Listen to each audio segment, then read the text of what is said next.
बोलिए परम पूजनीय परम वंदनीय माँ आशुतोषामरी जी की जय। बोलिए परम श्रद्धेय बाबा आशुतोषामर महाराज जी की जय। सर श्री आशुतोष भगवान की जय। सच्चे दरबार की जय। मैं साध्वी प्रज्ञा भारती परम पूजनीय परम वंदनीय माँ आशुतोषामरी जी की शिष्या आप सभी के समक्ष आज पुनः उपस्थित हुई हूँ।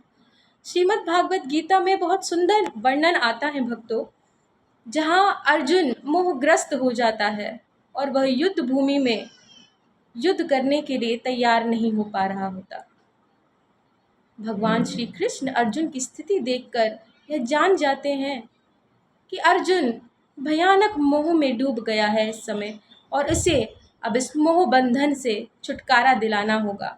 समय आ गया है और भगवान श्री कृष्ण ने जो मात्र एक समाधान है, समस्त जितने भी विकार हैं, दोष हैं, जो भी बाधाएं हैं, उसको चीरने का वह मात्र एक उपाय जो ब्रह्म ज्ञान है, भगवान श्री कृष्ण ने निर्णय ले लिया कि अब समय आ गया है कि अर्जुन को ब्रह्म ज्ञान देना होगा।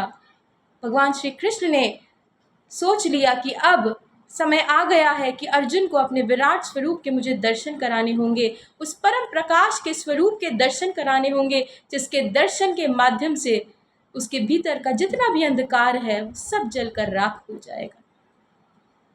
अर्जुन टस से मस न हुआ, कैसे समझता वह मोहग्रस्त।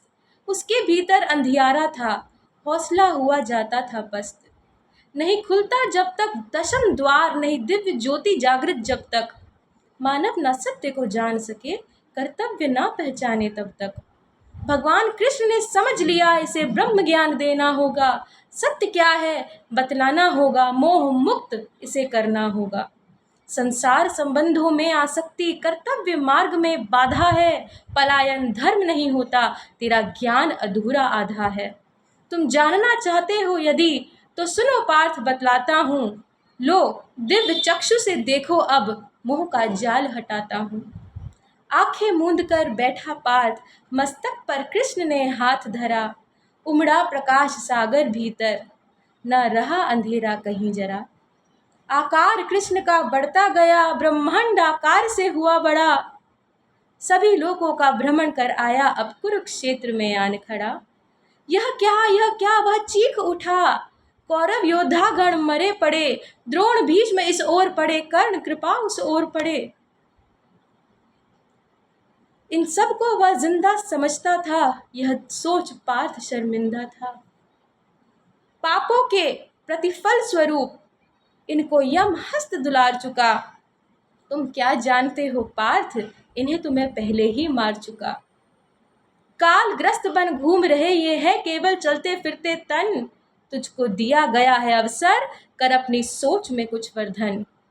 यंत्री स्वयं सब कर सकता, बस यंत्र तुझे बना रहा। ये मत सोच मार सकता है तू, वो ही सब कर करवा रहा।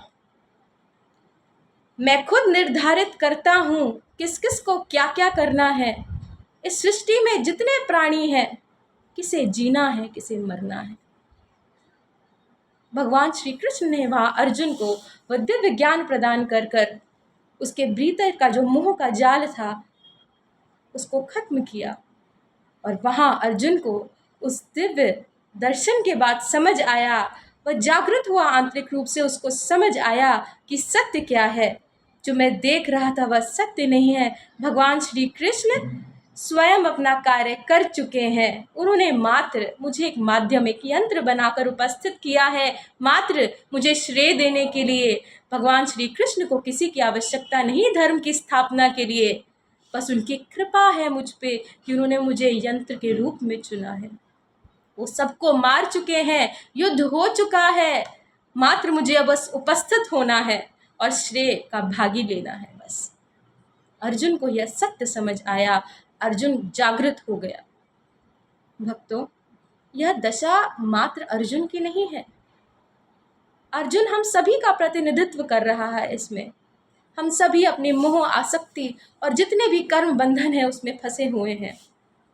और आज हमें जानना होगा कि इस समय धराधाम पर वो माँ आद्य शक्ति अवतरित हो चुकी है। हमारी गुरु माँ परम पूजनीय परम वंदनीय माँ आशुतोषाम्बरी जी, जो आज पिछले 150 दिनों से, ध्यान दीजिएगा, 150 डेज से निर्बीज समाधि में है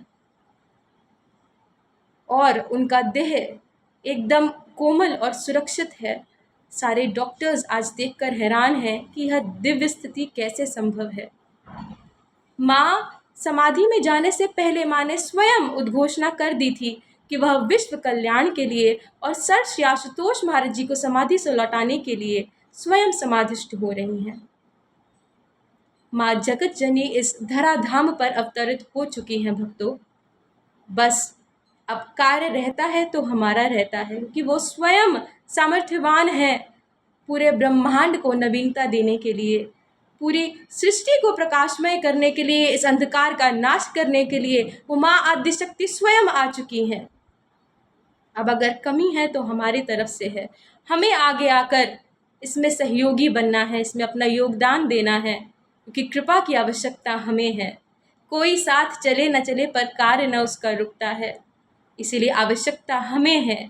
हमें आगे आना है, हमें सेवा लेनी है, हमें श्रेय लेना है, हमें उसकी कृपा को प्राप्त करना है भक्तों। तो इसीलिए जो भी लोग मुझे सुन रहे हैं, मैं उन सबसे कहना चाहूँगी कि जिन्होंने ब्रह्म ज्ञान प्राप्त किया है वह नित निरंतर ध्यान साधना करें, अपनी साधना को बढ़ा दें, क्योंकि ये समाधि काल बहुत विशेष है और जितना ज़्यादा हो सके आप साधना करें। और जिन लोगों ने ज्ञान नहीं लिया है उन सभी से मैं कहूँगी कि वह ब्रह्म ज्ञान प्राप्त करके अपना स्व कल्याण करें और जो मानव तन का देह है ईश्वर की प्राप्ति उसकी ओर अग्रसर हो। आप सभी को जय माँ, जय महाराज जी की।